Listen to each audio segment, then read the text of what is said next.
On करता हूँ, ठीक है। हम पहले पढ़ रहे थे नागरिकता। नागरिकता को अर्जन करने और नागरिकता खत्म करने के लिए क्या क्या प्रावधान है भारत में। भारत में दो तरह के प्रावधान है, एक संवैधानिक प्रावधान है और एक नागरिकता अधिनियम के थ्रू प्रावधान बनाए गए हैं। संवैधानिक प्रावधान जो है वो 26 जनवरी 1950 जब संविधान लागू हो रहा था उस वक्त के प्रावधान है। मतलब उस वक्त कोई व्यक्ति कैसे भारत का नागरिक बन सकता है, ठीक है। उस वक्त कोई भी व्यक्ति भारत का नागरिक कैसे माना जाएगा, उसके लिए क्या क्या प्रावधान होंगे। तो उसमें आर्टिकल 5 है, 6 है, 7, 8 है, ठीक है ना। आर्टिकल 5 में हमने पढ़ा कि जो वह व्यक्ति जो भारत का मूल निवासी है, वह व्यक्ति जो भारत का मूल निवासी है और 3 में से एक शर्त पूरा कर देता हो, या तो उसका जन्म भारत में हुआ हो, उसके माता पिता दादा दादी नाना नानी का जन्म भारत में हुआ हो, या 5 साल से भारत में रह रहा हो। पांचवा तो ये हो गया, पांचवा आर्टिकल। छठे आर्टिकल में क्या है कि मान लो वो सब आजादी से पहले पाकिस्तान वाला एरिया में रह रहा था, लेकिन उसे भारत आना है, भारत का नागरिक बनना है। तो अगर वो भारत आया तो कैसे मिलेगी उसको नागरिकता। यदि जो व्यक्ति पाकिस्तान से भारत आया हो और यदि उसके माता पिता दादा दादी नाना नानी अविभाजित भारत में पैदा हो। अविभाजित भारत मतलब 1935 वाला भारत। ये सिर्फ लिखा हुआ संविधान के अंदर 1935 वाले भारत की बात कर रहा है, यहाँ नहीं लिखा हुआ है, संविधान में लेके लिख दिया गया है। 1935 वाले भारत में अगर पैदा हुआ उसके माता पिता या दादा दादी जो भी, और निम्न में से दो शर्तें पूरी करता हूँ। कौन सी। यदि वह 19 जुलाई से 1948 से पहले आया हो तो कोई उसको शर्त पूरी नहीं करनी पड़ेगी, वो भारत का नागरिक बन जाएगा, माना जाएगा। लेकिन अगर वो 19 जुलाई 1948 के बाद आया है, ठीक है, तो उसको पंजीकरण करना पड़ेगा। जो अधिकारी है जिसको अधिकार दिया गया है उसको पंजीकरण करना पड़ेगा, और पंजीकरण से पहले 6 महीने तक उसको रहना पड़ेगा, ठीक है। तो आर्टिकल 6 के अंदर दो प्रावधान है, एक 19 जुलाई 1948 से पहले वालों के लिए है और एक 19 जुलाई 1948 के बाद वालों के लिए है, ठीक है ना। इसके बाद वाले, पहले वाले, तो पहले वालों को कुछ प्रूफ नहीं करना, इसको क्या करना है 6 महीना रहना है प्लस पंजीकरण करना है, तो ये नागरिक बन जाएगा, ठीक है। ये आर्टिकल 5-6 की बात कर रहे हैं जो पाकिस्तान से आए हैं। आर्टिकल 7 में क्या है, 7वें आर्टिकल में क्या है कि जो भारत से पाकिस्तान चला गया था, ठीक है, मान लो उसे लगा कि नहीं पाकिस्तान हमारा देश है और पाकिस्तान चला गया, बाद में एहसास हुआ और वापस भारत आना चाहता है, लेकिन ये पाकिस्तान 1 मार्च 1947 के बाद गया हो, ठीक है। यहाँ पे डेट क्या लिखे, अगर वो भारत से पाकिस्तान 1 मार्च 1947 के बाद गया था और वापस आ गया है, ठीक है, वापस आके भारत नागरिकता चाहता है, तो उसको ये जो दूसरा वाला क्राइटेरिया था ना, इसी के अकॉर्डिंग भारत की नागरिकता मिलेगी। मतलब 6 महीने रहेगा और पंजीकरण करवाएगा, ठीक है। ये तो हो गया 7वां आर्टिकल कि कैसे मिलेगी। 8वां आर्टिकल क्या है, ठीक है, अगर वो भारत का मूल निवासी नहीं है, ठीक है, मतलब मान लीजिए उसको पैदा हुआ था और उसको पैदा होते ही उसके माता पिता इंग्लैंड ले गए थे, लंदन ले गए थे, वहीं रह रहा है वो। मान लीजिए उसके माता पिता इस समय 1935 में इधर पैदा हुए थे आसपास पाकिस्तान में कहीं भी, अभी वो बाहर चले गए हैं, तो अब उनको तो यहाँ शिफ्ट होने का मौका नहीं मिला ना कि शिफ्ट होकर यहाँ पे नागरिकता ले लें, वो तो बाहर रह रहे हैं अभी, तो उनके लिए क्या, तो उनको ऑप्शन दिया गया कि आप जहां भी रह रहे हो, चाहे कोई से भी देश में रह रहे हो, अगर आपके माता पिता दादा दादी या नाना नानी 1935 वाले भारत में पैदा हुए थे, ठीक है, और भारत से बाहर रह रहे हो कहीं भी, तो आप भारत के नागरिक बन सकते हो वहीं के वहीं, अगर वहां जिस देश में आप वहीं रह पे रहे हो, रजिस्ट्रेशन करवा के। हाँ, वहीं आपको किसी कूटनीतिज्ञ जिसको अधिकार दिया गया है, जो डिप्लोमेट वो कंसल्टेंसी होती है उसको अधिकार दिया गया है, वहां जाके आप पंजीकरण करवा लो और अप्लाई करो और आप भारत के नागरिक मान लिए जाओगे, ठीक है ना। मतलब आपको मौका दिया जा रहा है, आप अगर भारत आके आपको सारा फॉर्मेलिटी नहीं पूरा करना, आप वहीं के वहीं भारत के नागरिक की फॉर्मेलिटी पूरी कर लोगे। तो इस तरह से हमने पढ़ा कि भारत की नागरिकता लेने के 4 तरीके हैं, ठीक है। और इसमें संविधान में एक तरीका दिया हुआ है भारत की नागरिकता को खत्म करने का। आर्टिकल ये 4 प्रावधान तो देते हैं भारत की नागरिकता लेने के लिए। जो 9वां आर्टिकल है, 9th आर्टिकल, इसमें है कि भारत की नागरिकता कैसे खत्म हो जाएगी। उसमें लिखा है कि अगर आप स्वेच्छा से किसी दूसरे देश के नागरिक बन जाते हैं, किसी दूसरे देश के नागरिक बन जाते हैं, तो आपकी भारत की नागरिकता ऑटोमेटिक खत्म हो जाएगी, ठीक है ना। क्योंकि हमारे देश में दोहरी नागरिकता नहीं है। हमारे देश में तो आप भारत के एक नागरिक ही रहो नागरिकता चलता या है। आप कहीं और जाके नागरिक रहो। ठीक है, तो ये था आपका संविधान के अनुसार क्या क्या प्रावधान है। लेकिन संविधान के आर्टिकल 11 के अंदर लिख दिया गया कि बाकी चीजें जो भी होंगी वो संसद डिसाइड करेगा।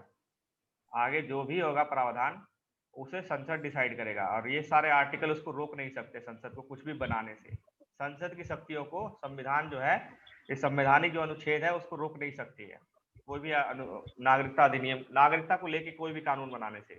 ठीक है, तो संसद नागरिकता को लेके संसद जो है वो सर्वोपरि है, मतलब सबसे ऊंचा है। और नागरिकता को अगर देखोगे ना तो अनुसूची 7 जिसमें हमें केंद्र राज्य और दोनों के अलग अलग कर दिए गए हैं ना, अधिकार अलग किए गए थे। अनुसूची 7 याद रखना, बार बार आएगा, हर बार जब भी आप न्यूज़पेपर पढ़ोगे, आर्टिकल पढ़ोगे, कुछ भी पढ़ोगे, अनुसूची 7 को याद रखना। जब भी आप कोई पढ़ते हो ना, क्या बोलते हैं, न्यूज़पेपर पढ़ रहे हो, ठीक है, और कहा जाता है कि केंद्र सरकार ने ये कानून लागू किया, सबसे पहले आपका नजर जाना चाहिए अनुसूची 7 में केंद्र सरकार को क्या वो अधिकार है कि नहीं है। ठीक है, क्योंकि क्वेश्चन आ सकता है उस पर, मान लीजिए कि कृषि के ऊपर केंद्र सरकार ने कोई कानून बनाया, जैसे अभी चल रहा है किसानों को लेके, तो क्या कृषि के ऊपर केंद्र सरकार को कानून बनाने का अधिकार है कि नहीं है। तो आप देखना वो अनुसूची में केंद्र सरकार की लिस्ट में नहीं हो तो राज्य सरकार की लिस्ट में है। तो केंद्र सरकार कानून नहीं बना सकता, वो एक मॉडल बना सकता है कि, और राज्य को बोल सकता है कि आप ये मॉडल अपनाओ। ठीक है, वो कानून को थोप नहीं सकता है कृषि के मामले में।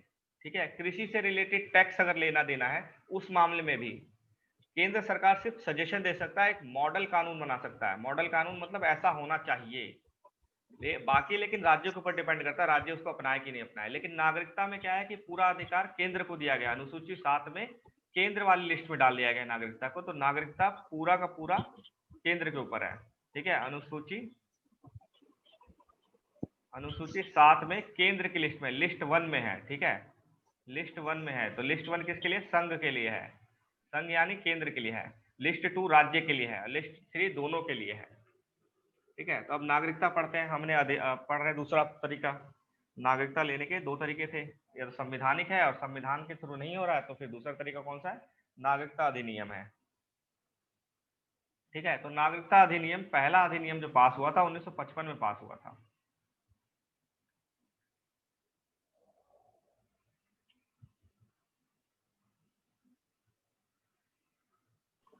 ये बोल रहा है नागरिकता अर्जन करने के 1955 के अनुसार, नागरिकता अधिनियम 1955 के अनुसार नागरिकता प्राप्त करने की 5 शर्तें, मतलब 5 तरीकों से आप नागरिक बन सकते हैं। संविधान में 4 तरीके थे। ठीक है, संविधान में 4 तरीके थे, इसमें 5 तरीके हैं। पहला जन्म, ये भी संविधान में था। वंशानुगत, ये भी संविधान में है। पंजीकरण, ये भी संविधान में है। और ये है क्या, प्राकृतिक एवं क्षेत्र के समाविष्ट करने पर। ठीक है ना, दो और है, प्राकृतिक और क्षेत्र के समाविष्ट करने पर। ठीक है, और ये क्या कहते हैं आपका, ये दोनों आपके उसमें संविधान में नहीं दिए गए हैं। ठीक है, प्राकृतिक और क्षेत्र के समाविष्ट होने पर ऐसा कुछ लिखा नहीं है संविधान के अंदर कि अगर भारत किसी क्षेत्र को अपना लेता, जैसे सिक्किम था, सिक्किम जब भारत में मिल गया तो वहाँ के जो नागरिक हैं वो ऑटोमेटिक भारत के नागरिक बन गए। ठीक है, वो ऑटोमेटिक भारत के नागरिक बन गए। तो पहला हम पढ़ेंगे जन्म से नागरिकता कैसे मिलती है भारत में। ठीक है, जन्म से नागरिकता कैसे मिलती है भारत में। 26 जनवरी 1950 को या उसके बाद, परंतु 1 जुलाई 1947 लिखा हुआ है, ये गलत लिखा हुआ है। ठीक है, आपकी किताब में क्या लिखा हुआ है, कुछ पता है, देखा है आपने? 48 शायद, 47 लिखा हुआ है। 48 शायद, नहीं नहीं, 50 है, 50 यहाँ, अरे ये वाला बोल रहा हूँ मैं। 26 जनवरी 1950 जन को या उसके बाद, परंतु 1 जुलाई 47 ही 1947। तो है, वही तो है। नहीं, ये 87 है। ठीक है, इसको ठीक कर लो, यहाँ गलत छपा हुआ किताबों में। ठीक है, ये 1987। 1947, अरे इसके बाद होगा तो अगला डेट तो इससे कम ज्यादा वाला ही होगा ना, ये तो कॉमन सेंस की बात है। 1950 के बाद पैदा हुआ हो और 1947 से पूर्व तो मतलब ही नहीं बनता ना कुछ। ये 1987 है। ठीक है, इसको ठीक कर लेना, पुरानी 4th एडिशन में सही दिया हुआ था, लेकिन 5वीं और 6ठी एडिशन में दोनों में गलत दिया हुआ है। ठीक है, तो जो व्यक्ति जो 26 जनवरी 1950 को या उसके बाद, परंतु 1 जुलाई 1987 से पहले जन्मा हो भारत में, अपने माता पिता के जन्म की राष्ट्रीयता के बावजूद, चाहे उसके माता पिता कहीं के राष्ट्रीय हो, वो भारत का नागरिक हो जाएगा। समझ रहे हो? इसको हटाता है यहाँ से। हम बात कर रहे हैं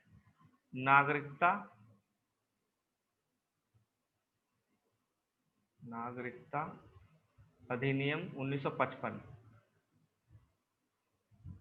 ठीक है, अब 1955 बोल रहा हूं ना, तो इसका मतलब ये नहीं कि उसी एक अधिनियम की बात कर रहा है। अगर 1987 बोला मैंने, 1987 से पहले, तो ये अधिनियम कब आया होगा? ये आया होगा 1986 वाले अमेंडमेंट में, संशोधन में। ठीक है, तो नाम यही रहेगा, अधिनियम का नाम यही रहेगा, 1955 ही हमेशा नाम रहेगा। नागरिकता अधिनियम 1955 संशोधन 2019 2016 जो भी हो।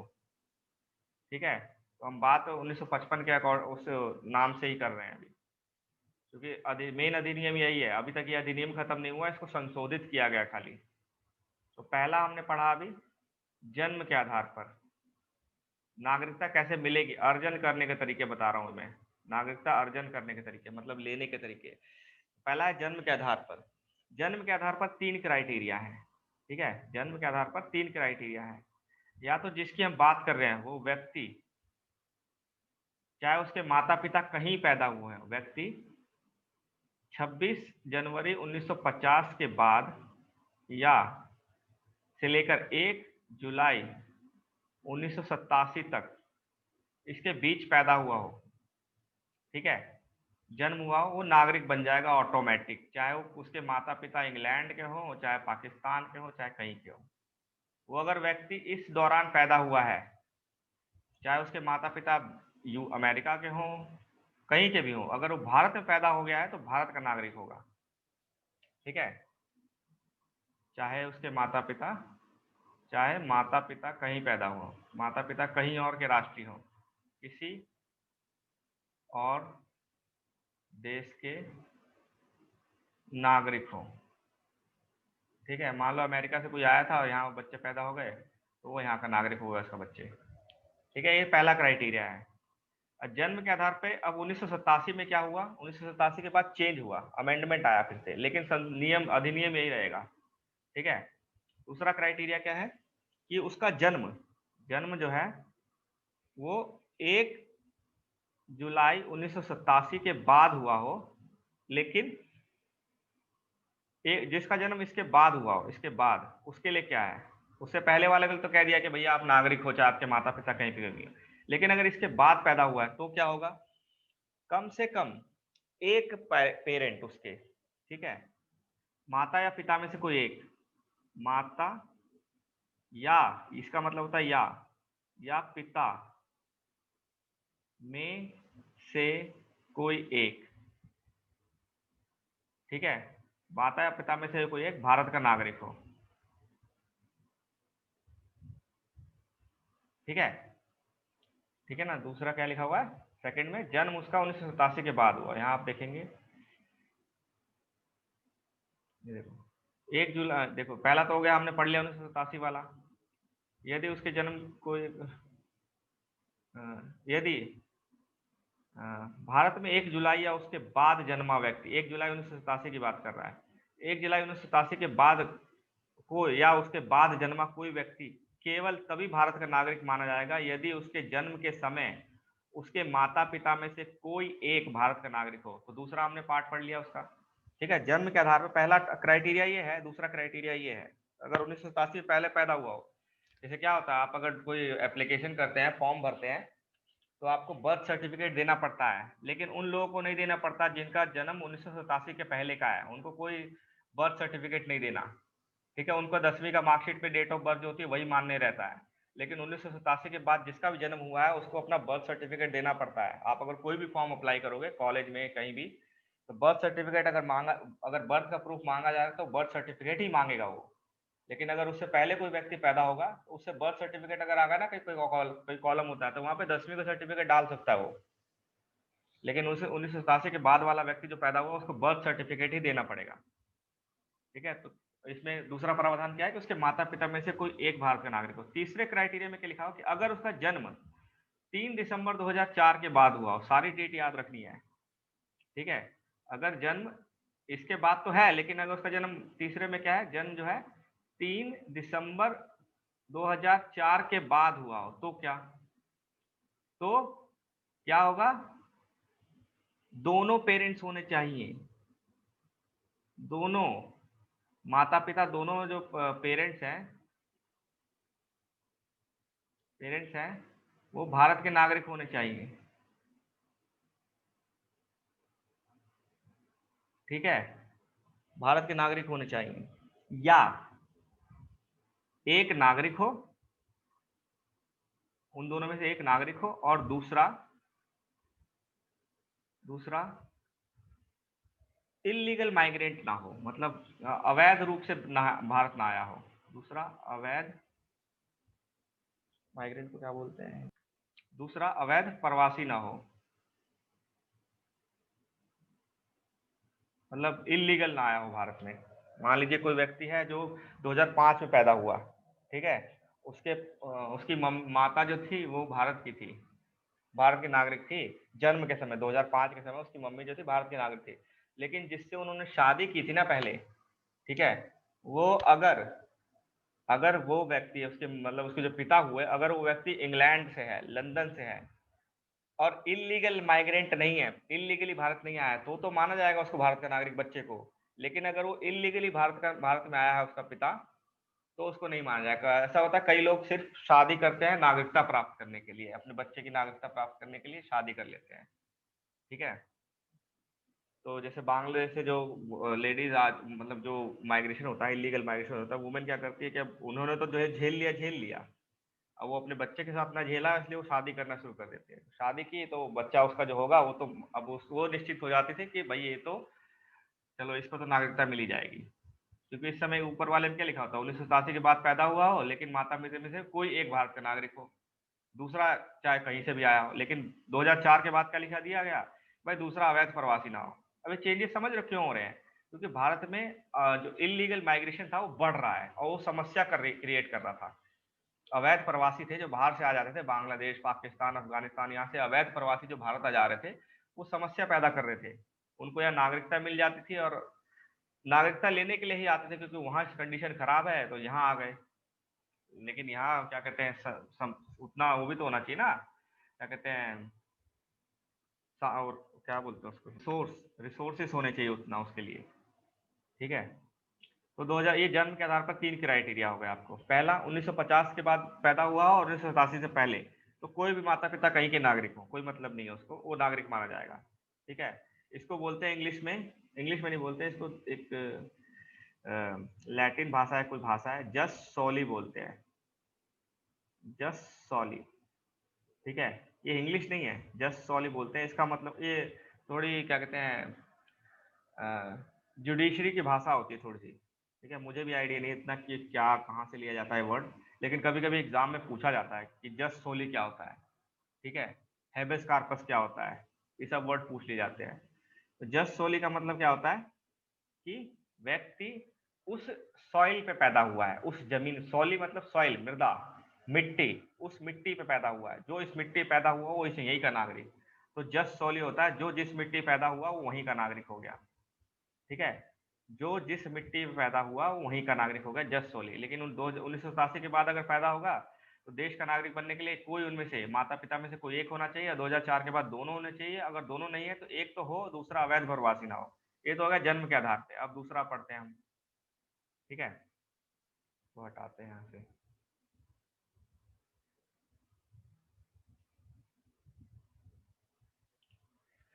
ठीक है ना। अब यहाँ लिखा हुआ है दूसरा अवैध प्रवासी ना हो, भारत में पदस्थ विदेशी राजनयिक और एवं शत्रु देश के बच्चों को भारत की नागरिकता अर्जन करने का अधिकार नहीं है। मान लीजिए कि भारत में कोई जो हमने जन्म के आधार पर जो बोला, हमने जन्म के आधार पर बोला कि 1987 से पहले कोई भी भारत में पैदा हो जाए वो भारत का नागरिक है। लेकिन अगर मान लो क्योंकि बाहर के लोग यहाँ जॉब करते हैं, जो बाहर के राजनयिक जो लोग जॉब करते हैं, जिनको जैसे हमारे यहाँ के एम्बेसडर बाहर जिनको पोस्टिंग मिलती है, वैसे ही भारत में बाहर से लोगों को पोस्टिंग मिलती है वहाँ के देश, यूएस का एम्बेसडर यहाँ आके बैठता है, जो एम्बेसी होती है यहाँ पे, जो बाहर के गवर्नमेंट ऑफिशियल बैठते हैं, अगर वो उनके बच्चे यहाँ पैदा होंगे तो उनके लिए नहीं है ये सब, ठीक है, उनके लिए नहीं है जन्म वाला कानून। तो वो तो यहाँ रह ही रहे हैं जॉब के उससे ना अपने, तो वो उनके बच्चों के लिए नहीं है, और शत्रु देश के बच्चों के लिए नहीं है, ठीक है। शत्रु देश में अब मान लो ऊपर वाले जितने भी आर्टिकल थे ना, जो ये 3, 1, 2 और पहला वाला पढ़ा जन्म, पाकिस्तान हटा दो उसमें से, ठीक है, शत्रु देश के बच्चों के लिए नहीं है। और दूसरा है वंश के आधार पे। वंश के आधार पे नागरिकता कैसे मिलेगी? कोई व्यक्ति जिसका जन्म, अब मान लो जन्म तो कहीं भी होगा, लेकिन वंश की बात कर रहे हैं अब हम। कोई व्यक्ति जिसका जन्म 26 जनवरी 1950 के बाद हुआ हो, परंतु 10 दिसंबर 1992 से पहले हुआ हो, भारत के बाहर हुआ हो, लेकिन वह वंश के आधार पर भारत का नागरिक बन सकता है यदि उसके समय, जन्म के समय उसका पिता भारत का नागरिक है। समझ रहे? अब फिर से डेट्स आ गए इसमें।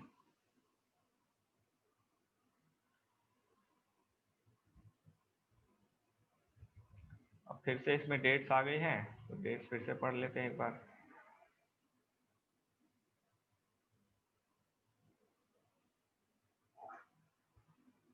ठीक है, तो हम पढ़ रहे हैं अब वंश के आधार पर।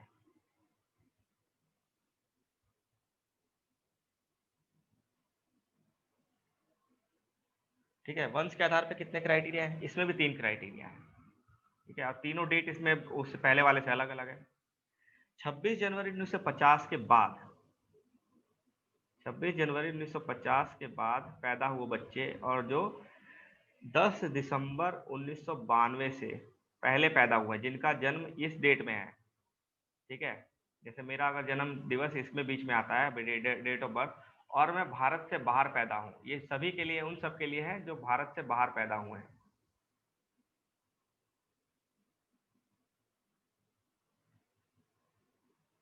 तो भारत में जन्म वाला तो हमने कर लिया, ठीक है। जो भारत के बाहर पैदा हुए तो वंश के आधार पे होंगे। कौन कौन? जिनका जन्म हुआ हो इस डेट में, लेकिन उसके पिता भारत के नागरिक हैं। जन्म के समय उसके पिता भारत के नागरिक हैं, तो मिल जाएगा इसको। अगर माता भारत की नागरिक है, पिता नहीं है, तो नहीं मिलता है। अगर 1992 से पहले वाला डेट ऑफ बर्थ है तो इसको दूसरे तरीके से लेना पड़ता है, ठीक है। और इस बीच में उसका जन्म हुआ हो, मान लो जन्म हुआ है 26 जुलाई 1990 को जन्म हुआ था, और इस दिन इसके पिता भारत के नागरिक थे।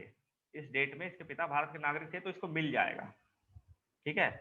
इसको भारत की नागरिकता मिल जाएगी, वंश के आधार पर मिल जाएगी, ठीक है, कोई वो दिक्कत नहीं है। लेकिन और दूसरे में क्या है, यदि जन्म 1992 के बाद हुआ है तो पता क्या, तो सरकारें जागी कि यार पिता क्यों खाली, माता अगर यही की होगी तो उनको क्यों नहीं, उनके साथ क्यों भेदभाव हो रहा है माताओं के साथ, ठीक है।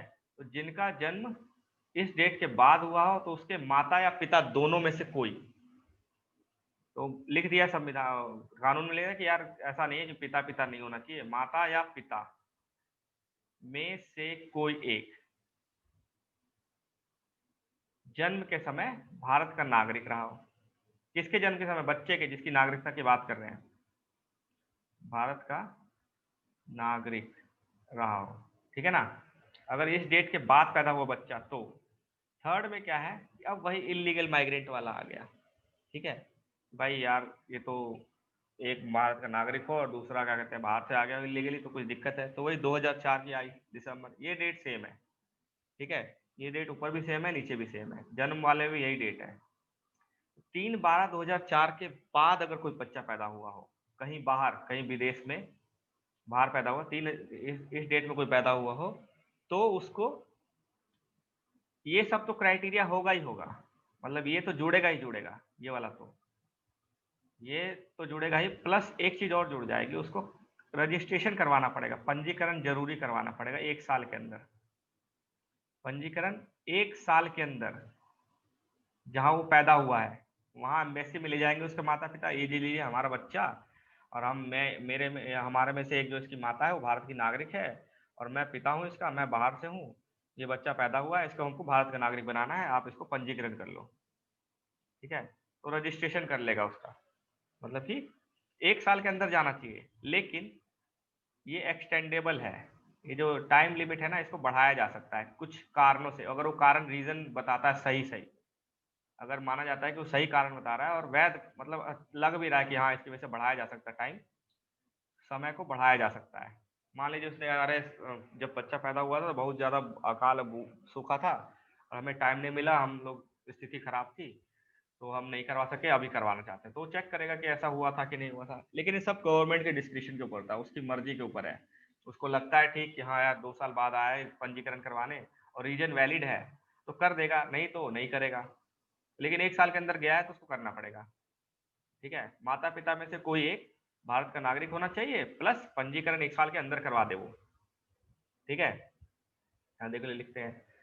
तो ये पहला पॉइंट था, 10 दिसंबर 1992 से पहले पैदा हुआ हो तो उसके समय उसका पिता भारत का नागरिक होना चाहिए जन्म के समय। लेकिन इसके बाद हुआ हो, उस इस दिन या इसके बाद हुआ हो, किसी भी व्यक्ति का जन्म देश के बाहर हुआ हो तो वह तभी भारत का नागरिक बन सकता है यदि उसके जन्म के समय उसके माता पिता में से कोई एक भारत का नागरिक हो। और तीसरा, ये सेकंड हो गया। थर्ड क्या है, 3 दिसंबर 2004 के बाद भारत से बाहर जन्मा कोई व्यक्ति वंश के आधार पर भारत का नागरिक नहीं हो सकता यदि, अब नहीं होगा यदि वो जन्म के 1 वर्ष के भीतर भारत कॉन्सुलेट, भारतीय कॉन्सुलेट, मान लो इंग्लैंड में पैदा हुआ तो इंग्लैंड में जो भारत का कॉन्सुलेट होगा, ऑफिस होगा, वहां जाके उसके जन्म का पंजीकरण ना कराए। अगर नहीं कराया तो नहीं होगा, नहीं कराया तो नहीं होगा पंजीकरण, पंजीकरण नहीं कराया तो नागरिक नहीं बन सकता वो बच्चा। या अगर उसको पंजीकरण नहीं करवाया तो केंद्र सरकार की सहमति लेनी पड़ेगी। ठीक है, 1 साल के अंदर नहीं करवाया तो उसको समय बढ़ाने के लिए केंद्र सरकार की सहमति लेनी पड़ेगी। तो यहाँ याद रखना, ये केंद्र सरकार की सहमति है। केंद्र सरकार, समय बढ़ाना है उसको, अगर मान लो 5 साल बाद गया तो केंद्र सरकार की सहमति, और केंद्र सरकार किसी ऑफिसर को नियुक्त कर सकता है उस सहमति के लिए। केंद्र सरकार का मतलब ये नहीं है कि प्रधानमंत्री जाके उसको अप्रूव करेगा, केंद्र सरकार किसी ऑफिसर को नियुक्त कर सकती है। उक्त अवधि के बाद केंद्र सरकार की सहमति से उक्त अवधि के बाद पंजीकरण न हुआ हो, अगर 1 साल में ना हुआ हो या 1 साल के बाद भी अगर केंद्र सरकार की सहमति से ना हुआ हो तो भारत का नागरिक नहीं होगा। ठीक है, इस प्रकार बच्चे का भारतीय कॉन्सुलेट में पंजीकरण कराते समय आवेदन पत्र में माता पिता को इस आशय का शपथ पत्र देना होगा कि उसके बच्चे के पास किसी अन्य देश का पासपोर्ट नहीं है। उसके माता पिता उसको लिख के देंगे एफिडेविट में कि इसके पास किसी और देश का एफिडेविट नहीं है, हम दोनों में से एक जो है भारत के नागरिक है और इसको भारत का नागरिक बनाना चाहते हैं, अभी 1 साल जन्म को हुआ है तो आप पंजीकरण कर लो इसका, तो वो भारत का नागरिक बन जाएगा। लेकिन जब ये बच्चा बड़ा होगा, इन तीनों केस की बात कर रहे हैं, इन तीनों केस की बात कर रहे हैं, जब वो बच्चा बड़ा होगा तो उसकी मर्जी है वो भारत का नागरिक रहे कि ना रहे। उस समय पुनः एक नाबालिग जो वंश के आधार पर भारत का नागरिक है, साथ ही वह किसी अन्य देश का भी नागरिक है, तब उसकी भारतीय नागरिकता समाप्त हो जाएगी जब तक कि वह अन्य देश की नागरिकता या भारत की नागरिक राष्ट्रीयता को त्याग ना करे। ठीक है, वयस्क होने के 6 महीने के अंदर नहीं कर देता। ठीक है, तो अगर मान लीजिए वो बच्चा पैदा हुआ था और भारत का नागरिक, उसको पंजीकरण करवा दिया गया था, लेकिन बाद में क्या हुआ, उसको वहां का नागरिक भी बना दिया गया, तो जब वो बालिग होगा ना तो उसको बालिग होने के 6 महीने के भीतर भीतर अपना डिसीजन लेना है कि उसको भारत का रहना है कि विदेश का रहना है। ठीक है, तो 6 महीने के अंदर